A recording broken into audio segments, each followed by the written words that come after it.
எல்லாத்தையும் நான் பாத்துக்கிறேன்னு நீ சொன்ன போது எனக்கு இப்படி ஒரு தம்பி இருக்கிறானேன்னு பூரிச்சு போனேன்டா. ஆனா பம்பாய்க்காரி வந்து இறங்கின உடனே அவளை பார்த்த பாரு ஒரு பார்வை, கரண்ட் கம்பத்தை நாய் பார்த்த மாதிரி ச்சே! என் முகத்திலேயே முடிக்காதடா. அண்ணா, அந்த 3 பேரையும் பார்த்த உடனே அடிச்சு துரத்திடலாங்கிற வெறியோடு தான் இருந்தேன்.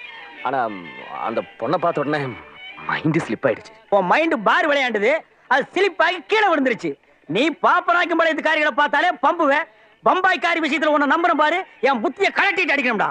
கிளவி அவளுக்கு மூஞ்சிய பாக்குறதுக்கு முன்னாடி ஊர் எல்லையிலேயே துரத்திருப்பேன். எல்லாத்தையும் கெடுத்து முட்டியாடா. அண்ணா. என்னடா அண்ணா? என்னடா அண்ணா? என்னடா?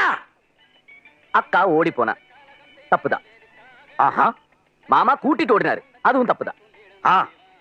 ஆனா அந்த பொண்ணு அது என்ன தப்பு பண்ணிச்சனே? அது பச்சை மண்ணுன்னு